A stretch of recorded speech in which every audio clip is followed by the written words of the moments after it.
मैं अपनी कार की बैक सीट पर बैठा हुआ था। कार में पुराने गाने चल रहे थे।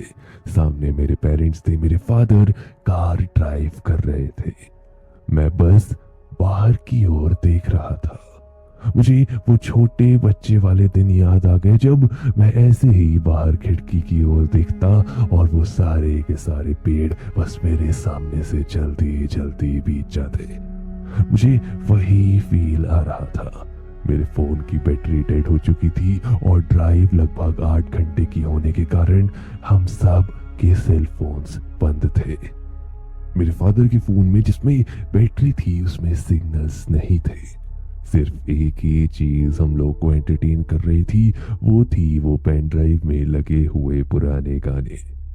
मैं बाहर की ओर देख रहा था और वही पुराने गाने बस बाहर की उस सीनरी के साथ सिंग कर रहे थे।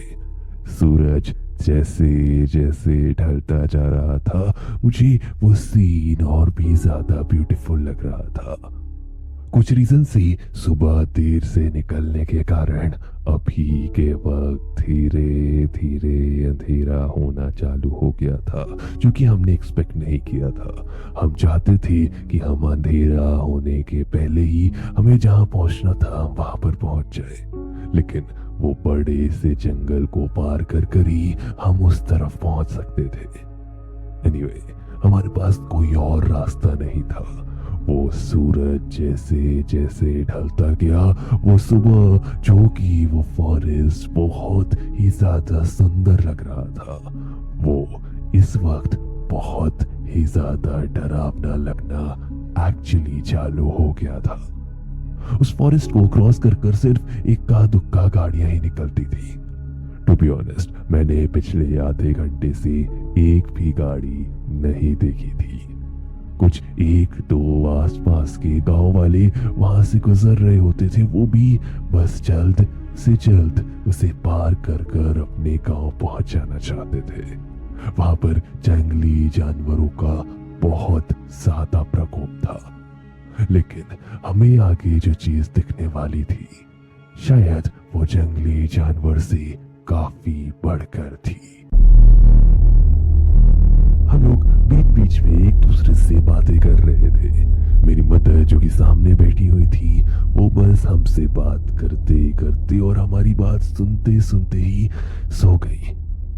मेरे फादर ने उन्हें सोता हुआ पाया और उन्होंने मुझसे कहा, अजय, पीछे रखी हुई है वो शॉल, मम्मी को उठा दो। ये सुनते के साथ ही मेरी मदर कही, I'm not sleeping.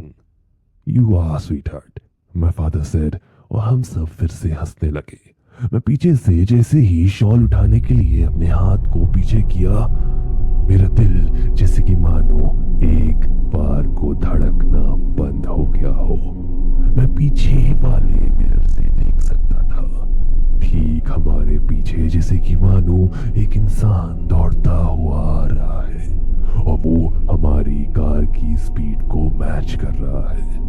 मैं पीछे ही मुड़ा हुआ था। मैंने अपने फादर को बोला, पापा पीछे कोई दौड़ कर आ रहा है। पापा ने जैसे ही साइड वाले मिरर से पीछे की ओर देखा, उन्होंने कहा, कौन है?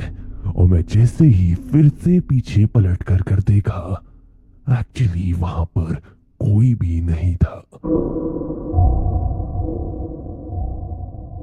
मेरी मदर जो कि अब तक आराम से लेटी हुई थी, वो भी एकदम से अपनी सीट आकर करी और उन्होंने मुझसे कहा, कौन? किसको देख लिया तुमने?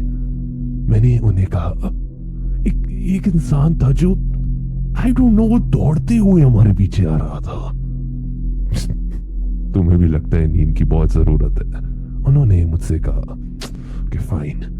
मैंने उनकी शॉल दी और उसके बाद मैं ठीक पीछे की ओर देखने लगा, बस यही सोच रहा था कि क्या वो मेरा वहम था या फिर ये सीरियसली मेरे साथ हुआ था।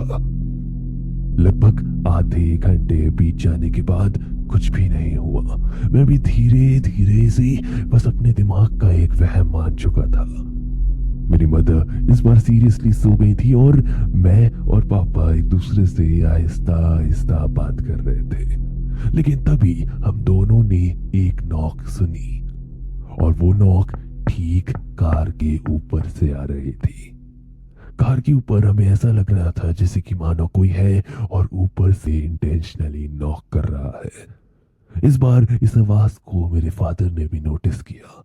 हम दोनों ने एक दूसरे की ओर देखा और हम दोनों इक्वली कंफ्यूज थे। उन्होंने ठीक सामने वाले मिरर से ऊपर देखने की कोशिश करी, लेकिन उससे कोई भी सक्सेस नहीं मिल पा रही थी। धीरे धीरे वो आवाज बढ़ती जा रही थी। पहले हमें लगा कि शायद ऊपर कोई पत्थर फंस गया होगा, लेकिन वो चीज एक अजीब सा साउंड और बहुत ही ज्यादा सिमेट्री से वो आवाज कर रही थी। मेरे फादर ने कई बार बोला कि एक बार रुककर चेक कर लेते हैं, जिस पर कि मैंने कहा नहीं, मैंने उस चीज को देखा था। अब जो भी है, गाड़ी यहाँ पर नहीं रुकेगी। मेरे फादर ने पहली बार मुझे इतना ज्यादा पैनिक मोड में देखा। उन्होंने मुझसे कहा, इट्स ओके, आई मीन ऐसा कुछ नहीं होगा यहाँ पर, मे बी सीरियसली कोई पत्थर ही हो गया यार, तुम रिलैक्स करो। अच्छा एक काम करते हैं, आप कार एकदम तेज मत करिए, लेकिन कार को चलते रहने दीजिए। मैं थोड़ी सी खिड़की से बाहर निकलकर ऊपर देखने की कोशिश करता हूँ। वैसे भी यहाँ पर कोई ट्रैफिक नहीं है, सो कोई प्रॉब्लम नहीं होगी। उन्होंने स्टार्टिंग में मुझे मना किया, लेकिन उसके बाद उन्हें भी लगने लगा कि एक्चुअली ये आवाज आ कहां से रही है। चलो ठीक है, उन्होंने मुझे कहा। उन्होंने कहा ठीक है, मैं तुम्हें 5 सेकंड दूंगा, बस ऊपर की ओर जाना, अगर कुछ समझ में आता है तो ठीक है, वरना नीचे आ जाना। मैंने उनकी बात अग्री करी और उसके बाद मैंने जैसे ही उन विंडो को नीचे किया और मैं ऊपर की ओर जाकर देखने वाला था, मुझे ट्रस्ट मी कोई भी एक्सपेक्टेशन नहीं थी, क्योंकि मैं भी इक्वली कन्विंस था कि वहां पर कोई पत्थर होगा। लेकिन जैसे ही मैंने अपने सर को ऊपर की ओर लगाया, मैं देख सकता था, ऑल्दो मेरा व्यू 100% उस वक्त भी नहीं था, लेकिन मैं एक इंसान को लिटरली वहां बैठा हुआ देख सकता था, जो कि नीचे अपने हाथ से कुछ तो भी कर रहा था। और उसने एक झटके से ऊपर की ओर देखा और मैं उसकी आंखों में देख सकता था। उसके चेहरे पर एक अजीब सी स्माइल थी और उसकी आंखें बिल्कुल लाल थी। उसके चेहरे को देखकर ऐसा लग रहा था जैसे कि मानो एक चेहरा जो कि एक्चुअली पैरालाइज्ड है, लेकिन उसकी स्माइल और उसकी आंख एक तरीके से सिर्फ और सिर्फ इसलिए बनी है ताकि वो एक आर्टिफिशियल स्माइल देकर ही सही, लेकिन लोगों को वो स्माइल के साथ डरा सके। It was totally weird, लेकिन हॉरिफाइंग, और उससे ज्यादा हॉरिफाइंग चीज कि वो चीज कार के ऊपर कैसे बैठ सकती है।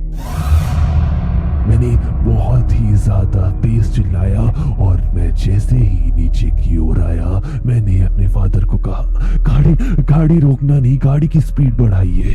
और मैंने ठीक उसी वक्त ऊपर की ओर अपने वो कांच को किया। मैं घबराया हुआ था, मेरे हाथ पांव कांप रहे थे और इस आवाज के बीच मेरी मदर की भी नींद खुल गई थी। वो भी मुझसे पूछने लगी कि क्या हुआ है, लेकिन उस वक्त मैंने पापा को बोला, पापा गाड़ी मत रोकना, गाड़ी चलते रहने दीजिएगा। वो मेरी तरफ पीछे की ओर देख रहे थे, वो सामने कार को भी संभाल रहे थे। मैंने उनसे कहा, ऊपर वही इंसान बैठा हुआ है जिसको मैंने दौड़ते हुए देखा था। दोनों के दोनों मेरी बात पर यकीन नहीं कर रहे थे, लेकिन उस वक्त भी मैंने कहा, मेरी बात पर यकीन करो या नहीं करो, बस कार मत रोकना। उन लोगों ने मेरी बात को इस बार सीरियसली लिया। मेरी मदर, जो कि अब तक बहुत ही ज्यादा शांत थी, वो भी अब धीरे धीरे पैनिक कर रही थी। वो कुछ अपने हाथों में कुछ चांट कर रही थी। मेरे फादर गाड़ी चला रहे थे और मैं उस वक्त अपनी आंखें बंद किया हुआ था और ठीक हमारे ऊपर आ रही थी वही सेम आवाज। ठीक मेरे पीछे की ओर मुझे इस बार ऐसा लग रहा था जैसे कि फिर से किसी के दौड़ने की आवाज आ रही है। वो आवाज इस बार हम तीनों के तीनों सुन सकते थे। मैं वापस से कहने वाला था, पापा आप ये आवाज सुन पा रहे हो? लेकिन उन्होंने मुझे बहुत ही ज्यादा कामली कहा।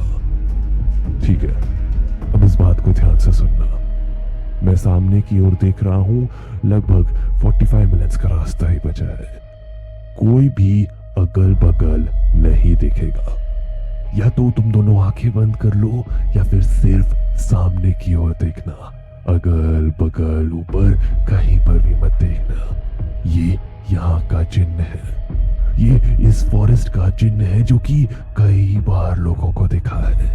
और ये चिन्ह अगर किसी के साथ रहने के लिए ज्यादा देर रुक जाता है तो उसके बाद वो उनके साथ तब तक रहेगा जब तक कि उस पूरे के पूरे कुल का नाश नहीं हो जाता। तो प्लीज मेरी बात सुनो और सिर्फ सामने की ओर देखना। अगर हम इसको इग्नोर करेंगे तो ये हमें छोड़ देगा, लेकिन अगर हमने इसे भाव दिया या फिर हम इसे अपने साथ ही चलने के लिए किसी भी तरीके से कन्विंस कर लेते हैं तो ये हमारे साथ तब तक रहेगा जब तक कि हम सब नहीं मर जाते। ये चीज बहुत ही ज्यादा सीरियस है और यहाँ पर ये बहुत ही ज्यादा होता है। इसीलिए सारे के सारे गांव वाले जल्द से जल्द इस एरिया को क्रॉस करना चाहते हैं। उन्होंने हमें ये चीज बोली और ऐसी चीज मेरे फादर के मुंह से, जो कि बहुत ही ज्यादा वेल एजुकेटेड है, कभी भी मैं सुनने की एक्सपेक्टेशन नहीं रखा था। लेकिन उस वक्त यही शायद सच था। 45-50 मिनट्स हुए और फाइनली हम वहां से बाहर निकल गए। बाहर निकलने के बाद एक्चुअली हमें वो कभी भी नहीं दिखा। हम जब आगे ढाबे में गए और उस वक्त हमने कार के ऊपर देखा तो एक्चुअली कार में स्क्रैचेस थे और हमें ये एक चीज ऑब्जर्व करते हुए डरा हुआ देख वहां के एक इंसान ने, जो कि लोकल वहां पर रहता था और उसी का वहां पर ढाबा भी था, उसने हमें कहा, अब तो आप लोग ने भी उस चिन्ह को देखा, चिंता मत करिए, अगर वो बाहर से स्क्रैच छोड़ करके आए तो आप लोग बच गए। क्योंकि बहुत बार ऐसा होता है कि वो चीज आपके साथ तब तक रहती है जब तक कि आप सब नहीं मर जाते। इस केस में आप लोग लकी हैं।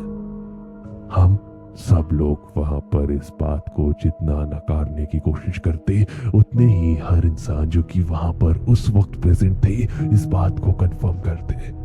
वो हमसे तरीके तरीके के क्वेश्चन पूछते कि क्या हमने उसे देखा, क्या उस बार जब उसने मुझे देखा था उसके बाद क्या अगल बगल आपने उन्हें देखा कि उसने आपको फॉलो किया है, जिस पर कि हमने ना कर दी।